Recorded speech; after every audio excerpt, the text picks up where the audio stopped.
ꯃꯌꯥꯝꯒꯤ ꯃꯐꯝꯗ ꯀꯔꯤꯒꯨꯝꯕ ꯋꯥꯐꯝ ꯑꯃꯇꯪ ꯍꯥꯏꯖꯔꯤ ꯃꯗꯨꯗꯤ ꯆꯦꯅꯦꯜ ꯑꯁꯤ ꯃꯌꯥꯝꯒꯤ ꯁꯦꯕꯥ ꯇꯧꯖꯒꯦ ꯍꯥꯏꯗꯅ ꯊꯣꯛꯆꯔꯛꯄꯅꯤ ꯃꯌꯥꯝꯅ ꯆꯦꯅꯦꯜ ꯑꯁꯤꯕꯨ ꯁꯕꯁꯀ꯭ꯔꯥꯏꯕ ꯇꯧꯕꯤꯗꯨꯅ ꯆꯦꯅꯦꯜ ꯑꯁꯤꯕꯨ ꯁꯄꯣꯔꯠ ꯇꯧꯕꯤꯌꯨ ꯑꯃꯗꯤ ꯃꯌꯥꯝꯒꯤ ꯁꯦꯕꯥ ꯃꯇꯣꯟ ꯂꯣꯝꯅ ꯇꯧꯍꯟꯕꯤꯌꯨ ꯉꯁꯤꯁꯨ ꯆꯦꯅꯦꯜ ꯑꯁꯤꯅ ꯅꯍꯧꯅꯅ ꯅꯨꯡꯉꯥꯏꯕ ꯋꯥꯔꯤ ꯑꯃꯨꯛ ꯄꯨꯗꯨꯅ ꯂꯥꯛꯆꯔꯤ ꯉꯁꯤ ꯄꯨꯖꯔꯛꯂꯤꯕ ꯋꯥꯔꯤ ꯑꯁꯤꯒꯤ ꯃꯃꯤꯡꯗꯤ ꯂꯥꯏꯒꯤ ꯃꯆꯥ ꯅꯨꯄꯤꯒ ꯂꯨꯍꯣꯡꯕ ꯋꯥꯔꯤ ꯑꯁꯤꯕꯨ ꯊꯥꯕꯤꯔꯛꯄꯤ ꯊꯣꯏꯁꯅꯥ ꯈꯨꯃꯟ ꯃꯇꯝ ꯑꯃꯗ ꯆꯥꯎꯔꯦꯟ ꯀꯧꯕ ꯅꯨꯄꯥ ꯑꯃ ꯂꯩꯔꯝꯃꯤ ꯆꯥꯎꯔꯦꯟ ꯃꯄꯥ ꯂꯩꯈꯤꯗ꯭ꯔꯦ ꯃꯃꯥ ꯂꯨꯈ꯭ꯔꯥꯕꯤꯅ ꯌꯣꯛꯏ ꯆꯥꯎꯔꯦꯟꯒꯤ ꯃꯃꯥꯒꯤ ꯃꯃꯤꯡ ꯁꯅꯥꯇꯣꯝꯕꯤ ꯀꯧꯔꯝꯃꯤ ꯆꯥꯎꯔꯦꯟꯒꯤ ꯃꯆꯟꯅꯨꯄꯤ ꯑꯃꯁꯨ ꯂꯩꯔꯝꯃꯤ ꯃꯍꯥꯛꯀꯤ ꯃꯃꯤꯡꯅ ꯆꯅꯨ ꯀꯧꯔꯝꯃꯤ ꯆꯥꯎꯔꯦꯟ ꯍꯧꯖꯤꯛ ꯃꯄꯨꯡ ꯃꯔꯩ ꯐꯥꯔꯕ ꯅꯨꯄꯥ ꯑꯃ ꯑꯣꯏꯔꯤ ꯑꯗꯨꯅ ꯊꯕꯛ ꯁꯨꯗꯨꯅ ꯃꯃꯥꯒꯤ ꯃꯇꯦꯡ ꯄꯥꯡꯂꯦ ꯑꯗꯨꯕꯨ ꯃꯍꯥꯛꯅ ꯑꯁꯨꯝꯅ ꯊꯕꯛ ꯋꯥꯅ ꯁꯨꯔꯒ ꯍꯤꯡꯕ ꯑꯁꯤ ꯃꯍꯥꯛꯅ ꯄꯥꯝꯗꯦ ꯃꯍꯥꯛꯅ ꯃꯍꯥꯛꯀꯤ ꯃꯈꯥꯗ ꯃꯤ ꯀꯌꯥ ꯊꯝꯗꯨꯅ ꯃꯥꯒꯤ ꯊꯕꯛ ꯃꯤꯅ ꯁꯨꯍꯜꯂꯒ ꯌꯥꯝꯅ ꯆꯥꯎꯅ ꯂꯩꯕ ꯑꯗꯨ ꯃꯍꯥꯛꯅ ꯄꯥꯝꯃꯤ ꯑꯗꯨꯕꯨ ꯃꯍꯥꯛꯀꯤ ꯑꯄꯥꯝꯕ ꯑꯗꯨꯗꯤ ꯃꯈꯣꯏꯅ ꯍꯧꯖꯤꯛ ꯂꯩꯔꯤꯕ ꯐꯤꯕꯝ ꯑꯁꯤꯅꯗꯤ ꯐꯅ ꯀꯟꯅ ꯍꯣꯠꯅꯗꯨꯅꯁꯨ ꯑꯣꯏꯊꯣꯛꯇꯕꯅꯤ ꯐꯅ ꯑꯣꯏꯗꯨꯅꯁꯨ ꯆꯥꯎꯔꯦꯟꯗꯤ ꯃꯍꯥꯛꯀꯤ ꯑꯄꯥꯝꯕꯒꯤ ꯃꯔꯝꯗ ꯃꯇꯝ ꯆꯨꯞꯄꯗ ꯈꯜꯂꯤ ꯑꯃꯗꯤ ꯏꯁꯣꯔꯗ ꯃꯥꯒꯤ ꯑꯄꯥꯝꯕ ꯑꯗꯨ ꯐꯪꯍꯟꯕꯤꯌꯨ ꯍꯥꯏꯅ ꯃꯈꯣꯜ ꯊꯣꯛꯅ ꯅꯤꯖꯔꯤꯕꯅꯤ ꯑꯌꯨꯛ ꯅꯣꯡꯉꯥꯜꯂꯛꯄ ꯍꯧꯒꯠꯂꯛꯄꯒꯤ ꯁꯨꯔꯖꯗꯦꯕ ꯈꯨꯔꯨꯝꯕ ꯑꯗꯨꯗꯅꯤ ꯆꯥꯎꯔꯦꯟ ꯃꯈꯨꯠ ꯑꯅꯤ ꯂꯣꯟꯅꯗꯨꯅ ꯃꯃꯤꯠ ꯆꯦꯖꯦꯠ ꯎꯏꯁꯤꯜꯂꯒ ꯃꯆꯤꯟꯗ ꯀꯔꯤ ꯀꯔꯤꯅꯣ ꯈꯔ ꯁꯣꯜꯂꯒ ꯂꯥꯏ ꯈꯨꯔꯝꯃꯤ ꯃꯄꯨ ꯏꯕꯨꯡꯉꯣ ꯑꯩꯍꯥꯛꯁꯦ ꯊꯕꯛ ꯃꯌꯥꯝꯒꯤ ꯃꯄꯨ ꯑꯣꯏꯔꯒ ꯁꯦꯜ ꯌꯥꯝꯅ ꯄꯥꯏꯕ ꯃꯤꯑꯣꯏ ꯃꯤꯁꯛ ꯑꯗꯣ ꯑꯃꯨꯛꯇꯗꯤ ꯑꯣꯏꯍꯟꯕꯤꯌꯨꯀꯣ ꯖꯣꯏ ꯖꯣꯏ ꯖꯣꯏ ꯖꯣꯏ ꯑꯁꯤ ꯍꯥꯏꯔꯒ ꯃꯀꯣꯛ ꯑꯗꯨ ꯈꯖꯤꯛ ꯅꯣꯜꯂꯤ ꯃꯥꯒꯤ ꯋꯥ ꯑꯗꯨ ꯃꯥꯡꯒꯣꯜ ꯃꯆꯤ ꯑꯗꯨꯗ ꯐꯗꯤꯒꯣꯝ ꯃꯂꯝꯕ ꯃꯃꯥꯅ ꯇꯥꯔꯤ ꯅꯣꯛꯐꯦꯠ ꯇꯧꯅ ꯍꯥꯏꯔꯛꯏ ꯅꯤꯗꯀꯣ ꯅꯪꯒꯤ ꯕꯣꯔꯁꯦ ꯅꯨꯡꯇꯤꯒꯤ ꯍꯦꯛꯅꯤ ꯃꯤꯗꯤ ꯉꯁꯤ ꯅꯣꯡꯃꯒꯤ ꯗꯥꯎ ꯌꯥꯍꯟꯕꯤꯌꯨ ꯑꯁꯣꯏ ꯑꯉꯥꯝ ꯊꯣꯛꯍꯟꯕꯤꯒꯅꯨ ꯍꯥꯏꯅ ꯅꯤꯅꯩ ꯅꯪꯒꯤꯅ ꯆꯍꯤ ꯀꯨꯝ ꯑꯃ ꯆꯨꯞꯄ ꯇꯧꯔꯒ ꯂꯩꯒꯗꯕ ꯊꯕꯛ ꯑꯗꯣ ꯄꯤꯌꯨ ꯍꯥꯏꯅ ꯅꯤꯅꯦ ꯏꯕꯨꯡꯉꯣ ꯅꯪꯕꯣ ꯆꯥꯎꯔꯦꯟ ꯃꯃꯥꯒꯤ ꯃꯅꯥꯛꯇ ꯐꯝꯊꯔꯛꯏ ꯏꯃꯥ ꯑꯗꯨꯋꯥꯏ ꯃꯇꯥꯡꯗꯨꯗꯅꯤ ꯑꯩꯅ ꯃꯔꯩ ꯃꯆꯥ ꯑꯃ ꯌꯦꯠꯅꯤꯡꯂꯤꯁꯤ ꯀꯔꯤ ꯃꯔꯩꯅꯣꯅꯦ ꯅꯪꯒꯤ ꯀꯪꯌꯦꯠ ꯌꯦꯠꯄ ꯑꯗꯨꯗꯤ ꯇꯧꯔꯛꯀꯅꯨꯀꯣ ꯀꯪꯅ ꯌꯦꯠꯇꯧꯕ ꯃꯔꯩ ꯅꯠꯇꯦꯕ ꯈꯔ ꯑꯗꯨꯝ ꯆꯣꯂꯛꯀꯅꯤ ꯏꯃꯥ ꯑꯩꯈꯣꯏꯅ ꯕꯣꯔ ꯅꯤꯕꯗ ꯉꯁꯤ ꯅꯣꯡꯃ ꯑꯁꯣꯏ ꯑꯉꯥꯝ ꯊꯣꯛꯇꯕ ꯍꯥꯏꯅ ꯅꯤꯔꯤꯁꯦ ꯅꯣꯡ ꯐꯥꯗꯣꯛꯀꯤꯅꯤ ꯅꯠꯇ꯭ꯔꯣ ꯑꯗꯨꯒ ꯑꯗꯨꯒꯤ ꯕꯣꯔꯗꯣ ꯊꯣꯡꯗꯧꯁꯨ ꯂꯩꯇꯦ ꯃꯔꯝꯗꯤ ꯑꯩꯈꯣꯏ ꯃꯤꯑꯣꯏꯕꯁꯦ ꯄꯣꯛꯂꯗꯤ ꯁꯤꯕ ꯇꯥꯕꯅꯤ ꯑꯗꯨꯅ ꯍꯤꯡꯂꯤꯉꯩ ꯃꯇꯦꯛ ꯑꯁꯤꯗ ꯅꯨꯡꯉꯥꯏꯅ ꯇꯥꯡꯀꯛ ꯑꯃꯈꯛ ꯑꯣꯏꯔꯁꯨ ꯂꯩꯍꯟꯕꯤꯌꯨ ꯍꯥꯏꯅ ꯍꯥꯏꯕ ꯑꯗꯨꯅ ꯍꯦꯟꯅ ꯐꯠꯇ꯭ꯔꯣ ꯐꯩ ꯑꯗꯨꯕꯨ ꯅꯪꯅ ꯅꯨꯡꯇꯤꯒꯤ ꯅꯤꯔꯤꯕ ꯕꯣꯔꯗꯨꯕꯨ ꯑꯣꯏꯒꯗ꯭ꯔꯣ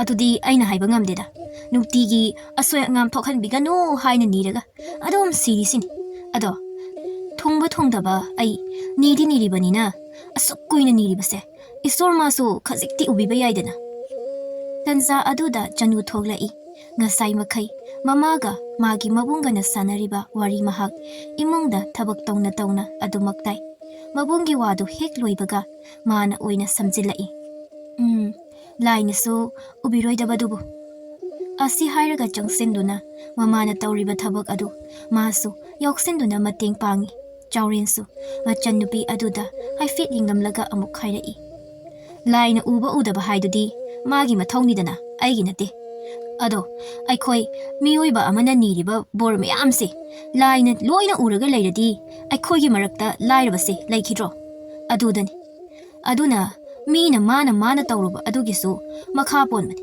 ꯑꯩꯁꯨ ꯑꯁꯨꯛ ꯌꯥꯝꯅ ꯍꯣꯠꯅꯔꯤꯕ ꯑꯁꯤꯗꯤ ꯉꯥꯏꯍꯥꯛ ꯂꯩꯔꯒ ꯊꯕꯛ ꯁꯨꯕ ꯑꯃꯨꯛ ꯆꯠꯂꯅꯤ ꯋꯥꯏ ꯀꯧꯕ ꯁꯨꯡꯍꯥꯏ ꯍꯥꯏꯗꯅ ꯍꯣꯠꯅꯕ ꯑꯁꯤꯕꯨ ꯀꯩꯗꯧꯕꯒꯤ ꯁꯦꯜ ꯄꯥꯏꯔꯣꯏꯗꯣꯏꯅꯣ ꯇꯥꯆꯧꯗꯤ ꯑꯗꯨꯒꯤ ꯋꯥꯗꯣ ꯑꯗꯨꯝ ꯍꯦꯛ ꯉꯥꯡꯂꯒ ꯂꯩ ꯍꯟꯖꯤꯟ ꯍꯟꯖꯤꯟ ꯇꯥꯃꯟꯗꯅ ꯆꯤꯟꯐꯥꯕꯨ ꯄꯨꯗꯧꯔꯦ ꯑꯩꯗꯤ ꯆꯤꯟꯐꯥ ꯄꯨꯗꯧꯔꯦ ꯀꯥꯏꯅ ꯊꯣꯛ ꯍꯦꯛꯇ ꯍꯥꯏꯖꯤꯜꯂꯛꯑꯗꯤ ꯑꯗꯨꯗꯤ ꯍꯥꯏꯔꯛꯑꯣꯅꯤꯅ ꯅꯪꯅ ꯈꯪꯕ ꯑꯩꯅ ꯍꯥꯏꯈꯤꯕꯗꯣ ꯑꯗꯨꯁꯤꯡꯗꯣ ꯂꯣꯏꯅ ꯍꯥꯏꯔꯛꯑꯣ ꯆꯅꯨ ꯆꯥꯎꯔꯦꯟꯗ ꯐꯗꯤꯒꯣꯝ ꯑꯗꯨ ꯃꯟꯅ ꯃꯟꯅ ꯌꯦꯡꯂꯒ ꯍꯥꯏꯔꯛꯏ ꯍꯣ ꯑꯩꯅ ꯍꯥꯏꯗꯤꯅꯦ ꯋꯥꯗꯣ ꯇꯣꯏꯅ ꯇꯥꯔꯦ ꯍꯥꯏꯕ ꯆꯤꯟꯐꯥ ꯄꯨꯗꯧꯔꯦ ꯍꯥꯏꯕ ꯑꯗꯨꯗꯤ ꯇꯣꯏꯅ ꯇꯥꯔꯦ ꯍꯥꯏꯗꯧꯅꯤ ꯅꯪꯅ ꯍꯥꯏꯗꯣ ꯂꯥꯟꯗ꯭ꯔꯣ ꯃꯥꯒꯤ ꯑꯁꯤꯒꯤ ꯃꯤ ꯃꯌꯥꯝꯒ ꯃꯥꯟꯅꯗꯕꯁꯦ ꯑꯃꯨꯛ ꯍꯧꯔꯛꯑꯦ ꯋꯥꯒꯁꯦ ꯈꯖꯤꯛ ꯈꯛꯀ ꯁꯣꯏꯕ ꯌꯥꯗꯕ ꯍꯥꯏꯒꯦ ꯌꯥꯎꯅ ꯍꯥꯏꯕ ꯑꯗꯨꯕꯨ ꯁꯣꯏꯕ ꯀꯧꯕ꯭ꯔꯣ ꯃꯁꯤꯒꯤ ꯃꯔꯩꯁꯦ ꯑꯃꯨꯛ ꯍꯧꯔꯛꯑꯅꯤ ꯏꯃꯥ ꯑꯩ ꯆꯪꯂꯒꯦ ꯁꯤ ꯂꯣꯏꯁꯤꯜꯍꯧꯔꯣ ꯑꯁꯤ ꯍꯥꯏꯔꯒ ꯃꯟꯕ ꯂꯣꯏꯔꯕ ꯐꯗꯤꯒꯣꯝ ꯑꯗꯨ ꯄꯨꯔꯒ ꯏꯃꯨꯡꯗ ꯆꯪꯈ꯭ꯔꯤ ꯂꯦꯞꯈꯠꯂꯛꯂꯒ ꯆꯪꯈꯤꯕ ꯑꯗꯨꯗ ꯃꯕꯨꯡꯗ ꯑꯔꯣꯏꯕꯤ ꯊꯥꯗꯅ ꯁꯨꯒꯠꯂꯝꯃꯤ ꯆꯥꯎꯔꯦꯟꯁꯨ ꯍꯥꯏꯐꯦꯠ ꯌꯦꯡꯉꯤ ꯁꯅꯥꯇꯣꯝꯕꯤꯗꯤ ꯉꯁꯥꯏꯗꯒꯤ ꯃꯆꯤꯟ ꯃꯅꯥꯎꯒꯤ ꯋꯥ ꯑꯗꯨꯗ ꯅꯣꯛꯐꯦꯠ ꯇꯧꯅ ꯇꯥꯔꯤꯕꯅꯤ ꯃꯆꯥꯅꯨꯄꯤꯅ ꯆꯪꯈꯤꯕ ꯑꯗꯨꯗ ꯋꯥꯔꯤ ꯍꯧꯔꯛꯏ ꯏꯕꯨꯡꯉꯣ ꯅꯪꯕꯨ ꯑꯩꯅ ꯍꯥꯏꯕ ꯋꯥꯁꯦ ꯇꯥꯗꯦ ꯌꯨꯝ ꯀꯩꯗꯣ ꯄꯥꯅꯕ ꯇꯧꯔꯁꯤ ꯍꯥꯏꯕꯅꯤ ꯃꯇꯝ ꯍꯦꯟꯗꯣꯛꯈ꯭ꯔꯅꯤꯅꯦ ꯅꯪꯕꯣ ꯆꯥꯎꯔꯦꯟ ꯃꯃꯥꯏ ꯈꯖꯤꯛ ꯂꯩꯊꯣꯛꯑꯒ ꯁꯨꯒꯠꯂꯤ ꯃꯥꯅ ꯍꯩꯅꯗꯕ ꯋꯥꯔꯤꯅꯤ ꯃꯃꯥꯅ ꯁꯥꯔꯛꯏꯕ ꯑꯁꯤ ꯑꯃꯨꯛ ꯍꯧꯔꯛꯑꯅꯤ ꯃꯆꯥꯅꯨꯄꯥꯅ ꯇꯞꯂꯞ ꯁꯣꯜꯂꯛꯏꯕ ꯑꯗꯨ ꯁꯅꯥꯇꯣꯝꯕꯤꯁꯨ ꯇꯥꯔꯤ ꯈꯣꯟꯖꯦꯜ ꯀꯠꯂꯞ ꯍꯥꯏꯔꯛꯏ ꯍꯧꯔꯛꯇ꯭ꯔꯗꯤ ꯀꯩꯅꯣ ꯅꯪꯕꯨ ꯁꯨꯃꯥꯏꯅ ꯁꯨꯝ ꯂꯩꯕ ꯌꯥꯗꯣꯔꯤꯕ꯭ꯔꯣ ꯌꯥꯅꯤ ꯀꯩꯅꯣ ꯏꯃꯥ ꯑꯩꯅ ꯁꯨꯃꯥꯏꯅ ꯁꯨꯝ ꯂꯩꯕꯗ ꯀꯅꯥ ꯑꯃꯠꯇ ꯂꯥꯛꯑꯒ ꯑꯩ ꯍꯥꯠꯂꯣꯏꯌꯦ ꯍꯩꯃ ꯃꯁꯤꯗꯤ ꯃꯇꯥ ꯑꯃꯅꯤꯅꯦ ꯌꯨꯝ ꯀꯩ ꯄꯥꯅꯕ ꯇꯧꯁꯤꯅ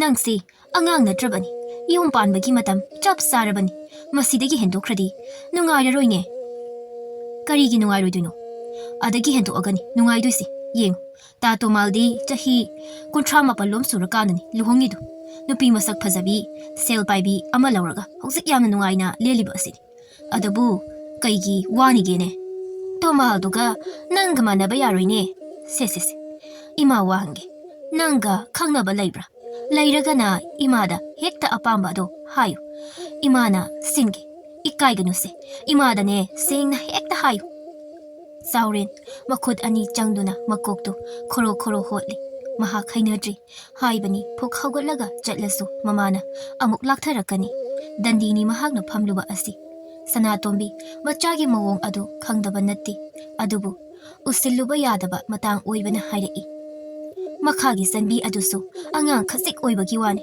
ꯌꯨꯝ ꯀꯣꯏꯕ ꯐꯖꯅ ꯍꯩ ꯃꯤ ꯌꯥꯝꯅ ꯐꯩ ꯃꯁꯛ ꯃꯇꯧ ꯄꯪꯅꯣꯞ ꯅꯣꯞꯇꯦ ꯑꯗꯨꯗꯨ ꯑꯣꯏꯅ ꯄꯥꯝꯃꯤ ꯏꯃꯥꯗꯤ ꯑꯩꯈꯣꯏꯒꯤ ꯏꯃꯥꯁꯦ ꯊꯣꯛꯇꯤꯕ ꯃꯤ ꯑꯉꯥꯡꯗꯨꯗ ꯏꯃꯥ ꯆꯟꯕꯤꯗꯣ ꯑꯩꯈꯣꯏ ꯆꯅꯨꯒꯤ ꯃꯃꯥꯟꯅꯕꯤꯅꯤ ꯑꯉꯥꯡꯅꯤ ꯏꯆꯟꯒꯤ ꯃꯃꯥꯟꯅꯕꯤꯗꯣ ꯑꯩꯒꯤꯁꯨ ꯏꯆꯟꯅꯤ ꯁꯅꯥꯇꯣꯝꯕꯤ ꯈꯣꯟ ꯈꯖꯤꯛ ꯀꯜꯂꯛꯏ ꯃꯥꯂꯦꯝꯗ ꯂꯩꯔꯤꯕ ꯅꯨꯄꯤ ꯃꯌꯥꯝꯁꯦ ꯅꯪꯒꯤ ꯅꯅꯦ ꯅꯃꯥ ꯉꯥꯛꯇ ꯉꯥꯏꯔꯕꯣ ꯑꯃ ꯍꯥꯏꯔꯨꯏ ꯏꯅꯦ ꯊꯣꯛꯏ ꯑꯃ ꯍꯥꯏꯔꯨꯏ ꯏꯆꯦ ꯊꯣꯛꯏ ꯑꯃ ꯍꯥꯏꯔꯨꯏ ꯏꯆꯟ ꯊꯣꯛꯏ ꯀꯔꯤꯅꯣ ꯍꯥꯏꯕꯅꯤꯗ ꯅꯪꯕꯨ ꯅꯨꯄꯤꯒꯁꯦ ꯑꯃꯠꯇ ꯊꯤꯔꯔꯣꯏ ꯍꯥꯏꯔꯤꯕ꯭ꯔꯣ ꯅꯨꯄꯤꯗꯤ ꯊꯤꯅꯤꯗ ꯑꯩꯒ ꯃꯔꯤ ꯁꯨꯡꯊꯣꯛ ꯊꯣꯛꯅꯗꯕ ꯅꯨꯄꯤ ꯑꯣꯏꯅ ꯊꯤꯅꯤ ꯑꯩꯗꯤ ꯅꯪꯒ ꯃꯔꯤ ꯊꯣꯛꯅꯗꯕ ꯅꯨꯄꯤꯕꯨ ꯃꯥꯂꯦꯝꯗ ꯂꯩꯔꯤꯕ꯭ꯔꯣ ꯃꯥꯂꯦꯝꯗ ꯂꯩꯇ꯭ꯔꯒꯅ ꯃꯥꯂꯦꯝꯗ ꯂꯩꯇꯕ ꯑꯃ ꯑꯣꯏꯅ ꯊꯤꯔꯤꯗꯅ ꯆꯥꯎꯔꯦꯟ ꯃꯃꯥꯅ ꯃꯈꯥ ꯁꯝꯗꯔꯛꯇ꯭ꯔꯤꯉꯩ ꯋꯥꯔꯤ ꯑꯗꯨ ꯂꯣꯏꯁꯤꯜꯂꯗꯨꯅ ꯇꯞꯅ ꯍꯧꯒꯠꯂꯛꯏ ꯏꯃꯥ ꯅꯆꯥꯁꯦ ꯇꯨꯝꯕ ꯍꯧꯒꯠꯄꯒꯅꯤ ꯂꯩꯔꯤꯕ ꯑꯁꯤ ꯆꯥꯛ ꯂꯣꯏꯔꯛꯑꯅꯤ ꯄꯨꯈ꯭ꯔꯤꯗ ꯂꯨꯞꯄꯒ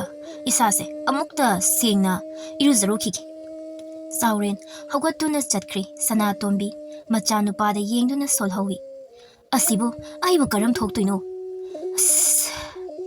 ꯉꯥꯡꯕꯁꯨ ꯇꯥꯗꯦ ꯃꯥꯒꯤ ꯊꯣꯛꯄ ꯉꯥꯡꯂꯒ ꯂꯩ ꯑꯁꯤ ꯍꯥꯏꯔꯒ ꯆꯥꯏꯔꯤꯕꯁꯤꯡꯗꯨ ꯂꯣꯏꯁꯤꯜꯂꯒ ꯃꯈꯨꯠ ꯃꯁꯥ ꯍꯥꯝꯗꯣꯛꯇꯨꯅ ꯃꯍꯥꯛ ꯏꯃꯨꯡꯗ ꯆꯪꯈ꯭ꯔꯤ ꯉꯥꯏꯍꯥꯛꯀꯤ ꯃꯇꯨꯡ ꯆꯅꯨꯅ ꯆꯥꯛ ꯂꯣꯏꯁꯤꯟꯗꯨꯅ ꯆꯥꯛ ꯑꯗꯨ ꯆꯥꯊꯣꯛꯂꯤ ꯆꯥꯛ ꯆꯥꯕ ꯍꯦꯛ ꯂꯣꯏꯕꯒ ꯆꯥꯎꯔꯦꯟ ꯉꯥꯏꯍꯥꯛ ꯐꯥꯎꯕ ꯐꯝꯂꯝꯗꯅ ꯊꯕꯛ ꯊꯦꯡꯉꯦ ꯍꯥꯏꯗꯨꯅ ꯌꯨꯝꯗꯒꯤ ꯊꯣꯛꯂꯛꯏ ꯆꯥꯎꯔꯦꯟ ꯋꯥꯈꯜ ꯈꯜꯂꯗꯨꯅ ꯂꯝꯕꯤꯗ ꯆꯠꯂꯤ ꯃꯃꯥꯅ ꯍꯥꯏꯔꯤꯕ ꯋꯥꯐꯝꯗꯨ ꯃꯥꯅ ꯊꯑꯣꯏꯅ ꯇꯥꯗꯕ ꯁꯥꯔꯁꯨ ꯋꯥꯈꯜꯗꯗꯤ ꯈꯜꯂꯤꯕꯅꯤ ꯍꯥꯏꯁꯨ ꯍꯥꯏꯕꯅꯤ ꯍꯧꯖꯤꯛꯁꯦ ꯌꯨꯝ ꯄꯥꯟꯕ ꯃꯇꯝ ꯑꯣꯏꯔꯤ ꯑꯩꯈꯣꯏ ꯏꯃꯥꯅ ꯍꯥꯏꯕ ꯆꯨꯝꯃꯤ ꯑꯗꯨꯕꯨ ꯍꯧꯖꯤꯛꯄꯨ ꯃꯇꯝꯅꯤ ꯍꯥꯏꯗꯅ ꯌꯨꯝ ꯄꯥꯟꯁꯤꯜꯂꯒ ꯂꯨꯍꯣꯡ ꯈꯣꯡꯗꯣꯡꯕ ꯁꯦꯜ ꯌꯥꯝꯅ ꯆꯪꯕ ꯊꯕꯛꯅꯤꯗ ꯂꯨꯍꯣꯡꯕꯕꯨ ꯍꯅꯨꯔꯀꯥꯟꯗ ꯍꯣꯡꯂꯕꯁꯨ ꯌꯥꯕ ꯑꯁꯤꯕꯨ ꯂꯨꯍꯣꯡꯂꯒ ꯍꯦꯟꯅ ꯋꯥꯗꯣꯏ ꯁꯔꯨꯛꯇꯤ ꯅꯨꯡꯉꯥꯏꯅ ꯂꯩꯕ ꯑꯗꯨꯅ ꯐꯩꯗ ꯊꯕꯛ ꯃꯐꯝ ꯌꯧꯔꯗꯨꯅ ꯊꯕꯛ ꯁꯨꯕ ꯆꯥꯎꯔꯦꯟꯁꯨ ꯌꯥꯎꯈ꯭ꯔꯤ ꯃꯃꯥꯅ ꯐꯅ ꯌꯥꯝꯅ ꯂꯨꯍꯣꯡꯅꯕ ꯍꯥꯏꯔꯁꯨ ꯆꯥꯎꯔꯦꯟꯅ ꯋꯥ ꯊꯣꯏꯗꯣꯛꯇꯨꯅ ꯇꯣꯛꯂꯤ ꯁꯅꯥꯇꯣꯝꯕꯤ ꯐꯖꯅ ꯍꯥꯏꯗꯨꯅ ꯊꯦꯝꯗꯨꯅ ꯊꯤꯅ ꯑꯃꯨꯛ ꯆꯩꯗꯨꯅ ꯌꯦꯡꯉꯤ ꯌꯥꯗꯦ ꯋꯥ ꯃꯥꯡꯂꯒ ꯇꯣꯛꯏ ꯃꯥꯁꯨ ꯍꯥꯏꯃꯟꯗꯅ ꯇꯟꯕ ꯑꯃ ꯌꯥꯎꯁꯤꯜꯂꯛꯏ ꯃꯃꯥꯅ ꯌꯨꯝ ꯄꯥꯟꯕꯒꯤ ꯃꯔꯝꯗ ꯇꯛꯁꯤꯜꯂꯛꯄ ꯋꯥꯈꯠꯂꯛꯏꯕ ꯑꯁꯤ ꯆꯥꯎꯔꯦꯟꯗꯤ ꯅꯨꯡꯉꯥꯏꯔꯤꯕꯅꯤ ꯃꯥꯅꯁꯨ ꯅꯣꯡꯃꯇ ꯍꯧꯗꯣꯛꯇꯦ ꯆꯥꯎꯔꯦꯟꯅ ꯍꯦꯛ ꯉꯝꯗꯅ ꯆꯍꯤ 1-2 ꯍꯧꯈ꯭ꯔꯤ ꯑꯗꯨꯕꯨ ꯆꯅꯨꯗꯤ ꯂꯩꯁꯥꯕꯤ ꯑꯁꯨꯝ ꯐꯥꯖꯤꯜꯂꯛꯄꯅꯤꯅ ꯃꯤꯒꯤ ꯏꯃꯨꯡꯅ ꯃꯃꯧ ꯑꯣꯏꯖꯔꯒꯦ ꯍꯥꯏꯗꯨꯅ ꯍꯥꯏꯕ ꯂꯥꯛꯏ ꯏꯃꯨꯡ ꯑꯗꯨꯅ ꯌꯥꯝꯅ ꯀꯟꯅ ꯍꯥꯏꯖꯕ ꯑꯃꯗꯤ ꯌꯥꯝꯅꯁꯨ ꯐꯕ ꯏꯃꯨꯡ ꯑꯣꯏꯕ ꯃꯔꯝꯅ ꯃꯈꯣꯏꯁꯨ ꯌꯥꯊꯣꯛꯈ꯭ꯔꯤ ꯑꯗꯨꯕꯨ ꯍꯧꯖꯤꯛ ꯋꯥꯠꯂꯤꯕ ꯑꯁꯤꯗꯤ ꯑꯋꯨꯟꯄꯣꯠꯀꯤꯅꯤ ꯅꯨꯄꯥ ꯃꯌꯨꯝꯅ ꯄꯨꯔꯛꯀꯅꯨ ꯍꯥꯏꯅ ꯍꯥꯏꯔꯛꯏ ꯑꯗꯨꯕꯨ ꯁꯅꯥꯇꯣꯝꯕꯤꯁꯨ ꯃꯤꯅꯤ ꯃꯤꯅ ꯑꯗꯨꯝꯅ ꯍꯦꯛꯇ ꯍꯥꯏꯔꯒ ꯇꯖꯣꯞ ꯇꯧꯒꯗꯕ ꯑꯗꯨꯗꯤ ꯅꯠꯇꯦ ꯑꯗꯨꯒꯤꯁꯨ ꯃꯊꯛꯇ ꯑꯇꯣꯟ ꯑꯇꯥꯡꯅꯤ ꯃꯊꯟꯇ ꯃꯕꯨꯡ ꯑꯆꯧꯕ ꯑꯃ ꯏꯆꯥꯎ ꯆꯥꯎꯅ ꯂꯩꯔꯤ ꯁꯅꯥꯇꯣꯝꯕꯤꯒ ꯆꯥꯎꯔꯦꯟꯒ ꯋꯥ ꯇꯥꯅꯔꯤ ꯏꯕꯨꯡꯉꯣ ꯂꯩꯇ꯭ꯔꯤ ꯂꯥꯏꯔꯔꯦ ꯍꯥꯏꯗꯅ ꯃꯤꯒꯤ ꯃꯃꯥꯡꯗ ꯇꯖꯣꯞ ꯇꯧꯕ ꯑꯗꯨꯗꯤ ꯏꯃꯥ ꯄꯥꯝꯗꯦ ꯑꯩꯈꯣꯏꯅ ꯑꯉꯝꯕ ꯍꯥꯞꯂꯁꯨ ꯇꯧꯐꯝ ꯊꯣꯛꯄ ꯑꯗꯨꯗꯤ ꯃꯇꯤꯛ ꯆꯥꯅ ꯇꯧꯍꯟꯅꯤꯡꯉꯤ ꯑꯩꯈꯣꯏꯅ ꯉꯝꯗ꯭ꯔꯦ ꯍꯥꯏꯗꯨꯅ ꯂꯩꯔꯨꯕꯗ ꯐꯅ ꯉꯥꯡꯕꯤꯗꯧꯕꯗꯤ ꯈꯖꯤꯛꯇꯅꯤ ꯐꯠꯇꯅ ꯉꯥꯡꯒꯗꯕꯁꯤꯡꯗꯤ ꯃꯈꯧ ꯄꯣꯡꯅ ꯉꯥꯡꯂꯛꯀꯅꯤ ꯑꯗꯨꯒ ꯃꯣꯏ ꯈꯛꯀꯤ ꯋꯥ ꯅꯠꯇꯦ ꯅꯆꯟꯅꯨꯄꯤ ꯑꯁꯤꯁꯨ ꯃꯕꯨꯛꯅꯤꯡ ꯅꯨꯡꯁꯤꯍꯟꯕ ꯍꯥꯏꯕꯁꯤ ꯏꯃꯥ ꯄꯥꯝꯗꯦ ꯆꯥꯎꯔꯦꯟꯅ ꯃꯃꯥꯗ ꯌꯦꯡꯂꯒ ꯍꯥꯏꯔꯛꯏ ꯏꯃꯥ ꯑꯩ ꯂꯩꯔꯤꯁꯤꯗꯤ ꯑꯩ ꯑꯃ ꯏꯆꯥꯎ ꯆꯥꯎꯅ ꯂꯩꯔꯤꯉꯩ ꯏꯆꯟꯒꯤ ꯀꯔꯤ ꯋꯥꯠꯀꯅꯤ ꯏꯆꯟꯅ ꯄꯥꯝꯃꯤ ꯍꯥꯏꯕꯗꯣ ꯍꯥꯏꯁꯅꯨ ꯑꯩꯅ ꯉꯝꯅꯕ ꯄꯤꯅꯤ ꯑꯩꯈꯣꯏꯅ ꯉꯁꯤ ꯐꯥꯎꯕ ꯇꯨꯡꯁꯤꯜꯂꯛꯏꯁꯦ ꯏꯆꯟꯒꯤꯅꯤꯅꯤ ꯏꯃꯥ ꯑꯩꯈꯣꯏꯒꯤ ꯂꯩꯔꯤꯕ ꯁꯦꯜ ꯈꯔ ꯑꯗꯨꯅ ꯃꯌꯥꯝꯁꯤꯗꯤ ꯁꯤꯟꯕ ꯀꯣꯟꯅꯔꯣꯏꯅꯤ ꯏꯕꯨꯡꯉꯣ ꯏꯃꯥ ꯑꯁꯤꯈꯛꯅ ꯁꯤꯟꯗꯧ ꯅꯠꯇꯦꯁꯦ ꯀꯩꯁꯨ ꯄꯥꯈꯠꯀꯅꯨ ꯑꯩꯅ ꯂꯣꯏꯅ ꯐꯅꯕ ꯁꯤꯟꯒꯅꯤ ꯑꯗꯨꯒꯤ ꯁꯔꯨꯛ ꯑꯄꯥꯝ ꯄꯥꯝꯗ ꯇꯥꯊꯣꯛ ꯇꯥꯁꯤꯟ ꯇꯧꯅꯔꯒ ꯅꯨꯡꯉꯥꯏꯅꯗꯕ ꯁꯥꯎꯅꯕ ꯂꯩꯕꯗꯣ ꯂꯩꯍꯟꯗꯅꯕ ꯑꯃꯨꯛꯇ ꯁꯤꯜꯂꯨ ꯑꯩꯗꯤ ꯑꯗꯨꯃꯥꯏꯅ ꯂꯩꯕꯗꯣ ꯌꯥꯝꯅ ꯍꯩꯅꯗꯦ ꯑꯁꯨꯝꯅ ꯂꯨꯍꯣꯡꯕꯒꯤ ꯅꯨꯃꯤꯠ ꯂꯦꯞꯅꯈ꯭ꯔꯤ ꯁꯅꯥꯇꯣꯝꯕꯤ ꯃꯆꯥꯅꯨꯄꯤꯒ ꯋꯥꯔꯤ ꯁꯥꯟꯅꯔꯤ ꯏꯕꯦꯝꯃ ꯅꯪꯅ ꯑꯄꯥꯝꯕꯗꯣ ꯂꯣꯏꯅ ꯍꯥꯏꯌꯨ ꯑꯩꯈꯣꯏꯗ ꯏꯆꯥꯒꯤ ꯑꯄꯥꯝꯕꯁꯤꯡꯗꯣ ꯂꯣꯏꯅ ꯄꯤꯗꯣꯏꯅꯤ ꯌꯥꯔꯅꯤꯗ ꯏꯃꯥ ꯈꯔ ꯇꯧꯔꯤꯕ ꯑꯁꯤ ꯐꯥꯎꯕ ꯇꯧꯕꯤꯔꯅꯨ ꯍꯥꯏꯔꯤꯕꯅꯤ ꯑꯩꯗꯤ ꯑꯗꯨ ꯍꯦꯛꯇ ꯌꯥꯕ ꯅꯠꯇꯦꯅꯤ ꯏꯕꯦꯝꯃ ꯇꯧꯐꯝ ꯊꯣꯛꯄ ꯑꯗꯨꯗꯤ ꯇꯧꯕ ꯇꯥꯕꯅꯤꯅꯦ ꯅꯪꯅ ꯆꯠꯂꯨꯗꯣꯏꯁꯤ ꯃꯤꯒꯤ ꯃꯌꯨꯝꯗꯅꯤ ꯃꯤꯅ ꯑꯃꯨꯛ ꯅꯨꯡꯉꯥꯏꯇ꯭ꯔꯗꯤ ꯀꯩꯒꯤ ꯅꯨꯡꯉꯥꯏꯔꯣꯏꯗꯣꯏꯅꯣ ꯑꯩꯈꯣꯏꯅ ꯃꯣꯏꯒꯤ ꯃꯌꯨꯝ ꯑꯗꯨꯗ ꯂꯥꯛꯆꯒꯦ ꯍꯥꯏꯅ ꯍꯥꯏꯔꯨꯕ ꯅꯠꯇꯦ ꯏꯃꯥ ꯃꯣꯏꯅ ꯂꯥꯛꯄꯤꯌꯨ ꯍꯥꯏꯅ ꯍꯥꯏꯕ ꯂꯥꯛꯄ ꯑꯗꯨꯒ ꯑꯃꯨꯛ ꯑꯋꯨꯟꯄꯣꯠ ꯌꯥꯝꯂꯛꯇꯕꯒꯤ ꯆꯩꯕꯤꯕꯒ ꯇꯧꯔꯗꯤ ꯂꯨꯍꯣꯡꯕ ꯅꯣꯡꯉꯥꯟꯕꯒ ꯌꯨꯝꯗ ꯑꯗꯨꯝ ꯂꯥꯛꯀꯦ ꯍꯩ ꯏꯕꯦꯝꯃ ꯑꯗꯨꯃꯥꯏꯅ ꯍꯥꯏꯅꯨꯅꯦ ꯅꯪꯕꯣ ꯃꯁꯤꯁꯨ ꯃꯕꯨꯡꯒ ꯆꯞ ꯍꯦꯛ ꯃꯥꯟꯅꯩꯅꯤ ꯃꯁꯤꯁꯨ ꯃꯤꯅ ꯇꯥꯔꯒ ꯀꯔꯤ ꯈꯟꯒꯅꯤ ꯃꯤ ꯅꯨꯄꯥ ꯃꯌꯨꯝꯒꯤ ꯃꯤ ꯑꯗꯨꯗꯤ ꯀꯔꯤꯁꯨ ꯇꯧꯔꯅꯨ ꯍꯥꯏꯔꯤꯗꯨꯅꯤ ꯑꯣ ꯑꯗꯨꯗꯤ ꯏꯃꯥꯅ ꯏꯔꯥꯡ ꯐꯕ ꯈꯛ ꯑꯣꯏꯔꯦ ꯍꯩ ꯃꯤꯅ ꯑꯗꯨꯃꯥꯏꯅ ꯍꯥꯏꯗꯅ ꯍꯦꯛꯇ ꯌꯥꯗꯧ ꯅꯠꯇꯦꯅꯦ ꯇꯧꯐꯝ ꯊꯣꯛꯄ ꯑꯗꯨꯗꯤ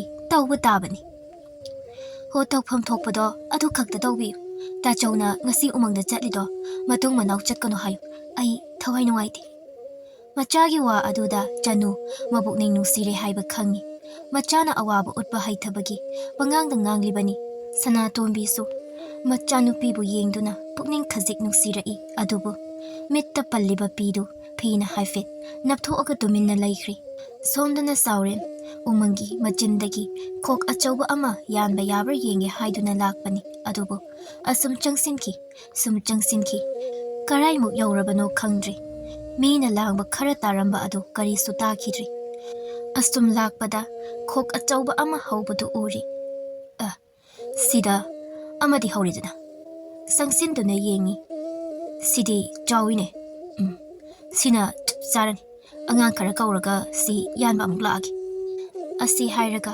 ꯃꯃꯥꯏ ꯍꯥꯏꯐꯦꯠ ꯂꯩꯊꯣꯔꯛꯄꯗ ꯅꯥꯇꯣꯟꯗ ꯃꯅꯝ ꯅꯨꯡꯁꯤꯕ ꯑꯃ ꯅꯝꯂꯛꯏꯕ ꯃꯥꯏꯀꯩ ꯑꯗꯣꯝꯗ ꯍꯥꯏꯐꯦꯠ ꯌꯦꯡꯉꯤ ꯆꯥꯎꯔꯦꯟꯗꯨ ꯃꯁꯤꯒꯤ ꯃꯅꯝꯁꯤꯗꯤ ꯑꯣꯟꯊꯣꯛꯅ ꯅꯨꯡꯁꯤꯈ꯭ꯔꯦꯗ ꯑꯁꯨꯝ ꯌꯦꯡꯂꯛꯄ ꯃꯇꯝꯗ ꯅꯥꯀꯟꯗ ꯍꯧꯔꯤꯕ ꯎ ꯄꯥꯝꯕꯤ ꯑꯃꯒꯤ ꯃꯈꯣꯡꯗ ꯂꯩ ꯑꯣꯏ ꯅꯥꯄꯤ ꯑꯣꯏ ꯇꯧꯕ ꯑꯃ ꯌꯥꯟꯊꯔꯒ ꯂꯩꯕ ꯑꯗꯨ ꯎꯔꯤ ꯎꯒꯤ ꯃꯁꯥ ꯑꯃꯗꯒꯤ ꯌꯥꯟꯊꯔꯛꯄꯅꯤ ꯂꯩ ꯑꯗꯨꯒꯤ ꯍꯧꯐꯝ ꯑꯗꯨꯗꯤ ꯎꯕ ꯐꯪꯗ꯭ꯔꯤ ꯆꯥꯎꯔꯦꯟ ꯃꯊꯛ ꯑꯗꯨꯗ ꯈꯖꯤꯛ ꯌꯦꯡꯂꯝꯂꯒ ꯂꯩ ꯑꯗꯨꯅ ꯍꯦꯟꯅ ꯄꯨꯛꯅꯤꯡ ꯆꯪꯁꯤꯟꯈ꯭ꯔꯤ ꯂꯩ ꯑꯗꯨꯒꯤ ꯃꯅꯥꯛꯇ ꯆꯪꯁꯤꯜꯂꯤ ꯁꯤꯒꯤ ꯂꯩ ꯃꯌꯥꯝꯁꯦ ꯍꯦꯛꯂꯒ ꯄꯨꯔꯗꯤ ꯑꯩꯈꯣꯏ ꯏꯆꯟꯗꯤ ꯁꯣꯏꯗꯅ ꯍꯔꯥꯎꯔꯅꯤ ꯑꯁꯤ ꯍꯥꯏꯔꯒ ꯅꯥꯀꯟꯗ ꯍꯧꯔꯤꯕ ꯎꯖꯥꯎꯗꯒꯤ ꯎꯅꯥ ꯈꯖꯤꯛ ꯄꯥꯛꯄ ꯑꯃ ꯍꯦꯛꯇꯨꯅ ꯃꯇꯣꯟ ꯑꯗꯨ ꯇꯨꯝꯂꯞ ꯃꯈꯥ ꯄꯥꯛꯂꯨꯞ ꯁꯦꯝꯂꯒ ꯂꯩ ꯑꯗꯨ ꯍꯦꯛꯂꯒ ꯍꯥꯞꯄ ꯍꯧꯏ ꯉꯥꯏꯍꯥꯛ ꯑꯁꯨꯝ ꯍꯦꯛꯄꯗ ꯉꯥꯏꯔꯤ ꯈꯣꯟꯖꯦꯜ ꯑꯃ ꯈꯪꯍꯧꯗꯅ ꯇꯥꯔꯛꯏ ꯏꯁ ꯀꯅꯥꯅꯣ ꯆꯥꯎꯔꯦꯟ ꯈꯪꯄ꯭ꯔꯦꯛ ꯍꯦꯛ ꯈꯪꯉꯤ ꯃꯤꯍꯨꯟꯒꯗꯨ ꯆꯣꯡꯉꯤ ꯆꯥꯎꯔꯦꯟ ꯅꯥꯛ ꯌꯦꯠ ꯑꯗꯨꯗ ꯈꯖꯤꯛ ꯌꯦꯡꯉꯤ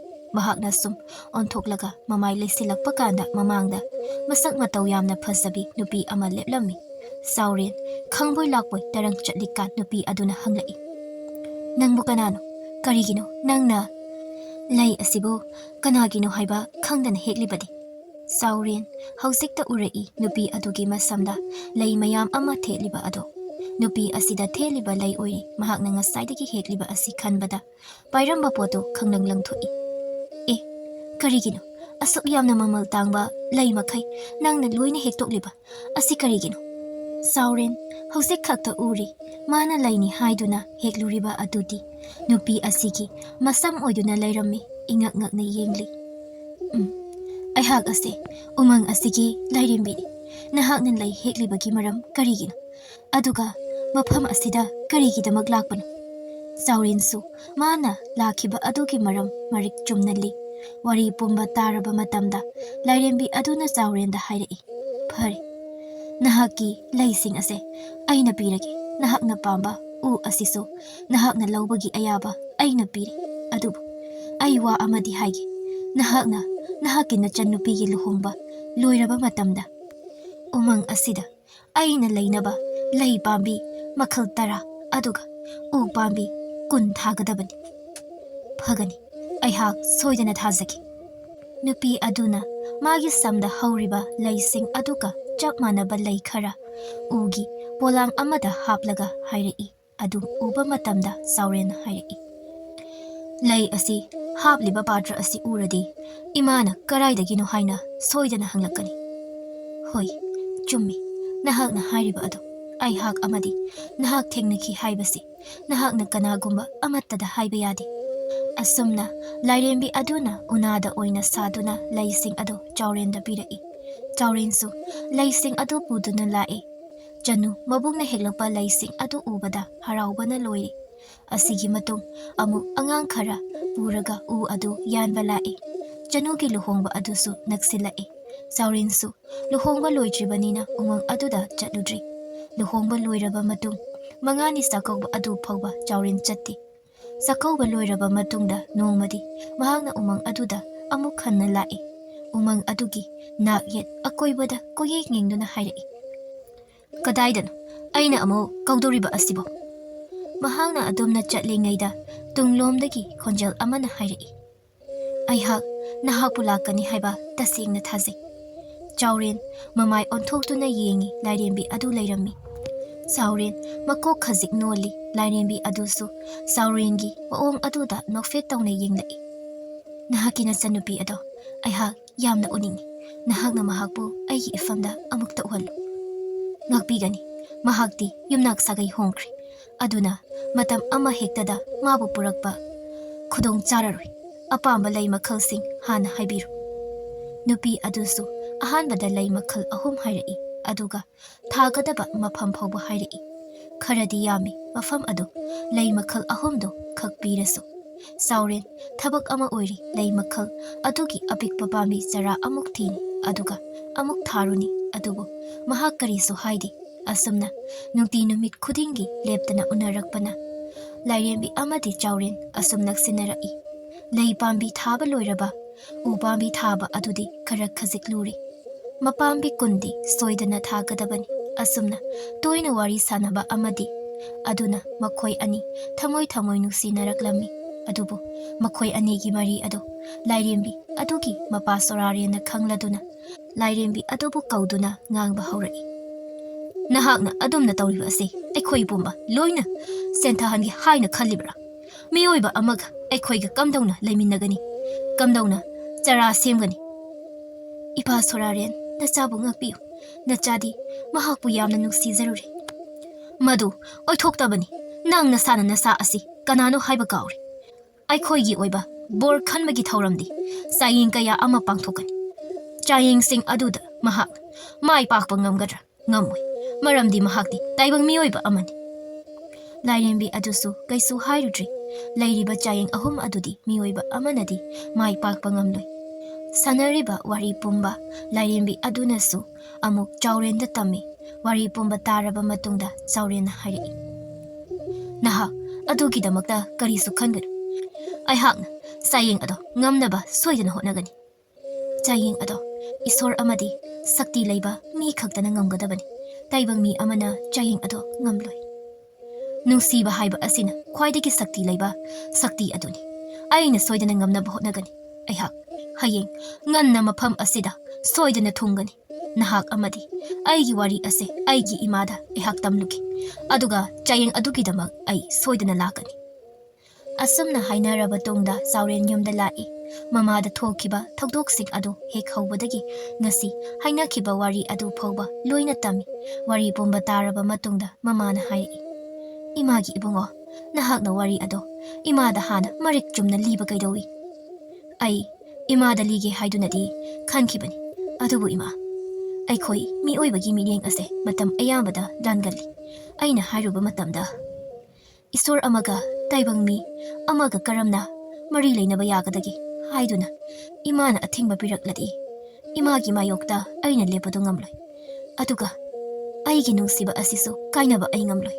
Aduna aina imada wafam ase haikidabani. Mama adu machanupada yengi aduga hari. Imagi ibungo imagi wabo adu yamna luna lauba adu ubada ima pili. Imana nangna thangliba khongthang aduda karisu ayetba piraroi. Chaying sing adu mai paklaga imau oiduna yum asida puro. Isagi waribu imana phizida yetuna kanasu khanghandana thamamgi. Isa mai pakpu oiruko imagi ibungo. Asumna haiduna machabu manam nambirami. Adugi matung nonga phungamphung tawrakpa matam aduda chawren mamagi makhong sokna khurumlaga mai pakchagi haibagi bor ama niraga umang adu tamna khongsalai. Umang adu yauraga lairembi aduna mangonda makhoigi satnabi khara taklami mahakti taibang mini aduna soikiba yai haiduna yamna cheksinna takpirami. Mahaknasu chayeng adu mai paglau aihak nangi yumda mau oina laiki haiduna hairami. Asumna chawren lairembi aduna mamit uisalu haiduna uisil hali. Mahakna mit uisilengei mikup aduda makhoi ani punna sorarengi manakta lai. Chawren ingak ngai mahaki oinadi mitna kupada yaubaga chap manari. Mafam adugi phazaba adu mangonda kaya phawba changkhidri. Sorarenda lairembi aduna taklakibagi matung ina thaukolon adu ulami. Asigi matung sorarena hairi. Adudi nupa macha nahak taibang mini aduna nahaki kari sakti sizinaraga chayeng ase mai pakpa ngamgadoin. Aduga nahak na masida khudong thikiba thokladi nahak norokta soidana tagani. Nahak na adu pamra. Hauzi nahak na chayeng ase tokpa pamlasu nahaki matam lairi. Chawrena makok no lupna hairi. Aina aihaki thamoigi nungsiba asibu sizinaraga chayeng ase mai paknaba hotnagani. Aihak masi soidana pakani. Phana yamna norokta tarabasu aina chayeng asidagi mai leiduna cheloi. Adudi nupa macha chayeng asi hauragi. Ahanba chayeng asi wahang oina tawgani nahak wakhal ado munna khallaga khumlo. Mi amadi laigi marakta lairiba khenaba ado tao. Sauren ngehak wakhal khalli athuga hai. Isor madi imani. Isor gi lila aduna taibangna sanahali. Aikhoi miyoiba asina isorna iriba lila adubu sanariba lila roini. Nahaki ani suba chayeng hairagi. Matang asida nahakna tokpa pamlabadi adumak tokpa yagani. Nahakpu tekta kaidana nahaki yumda soidana yahongani. Sauren adumak makongno lukna hairagi.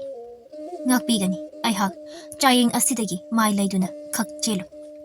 Phari aduni ani suba chayeng asi nahakna apakpa maigi kom ase langthokadabani.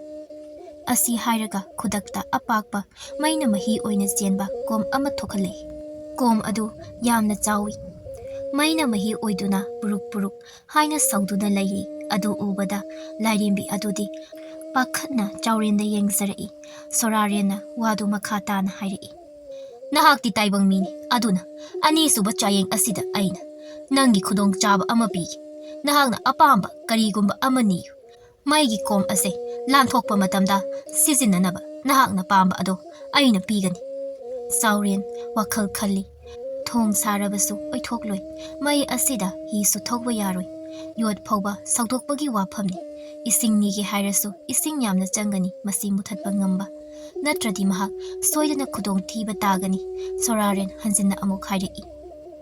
Nahakna chayeng asibu tokpa pamnadi haujiksu aina nangonda chayeng ase toknaba ayaba ado piri.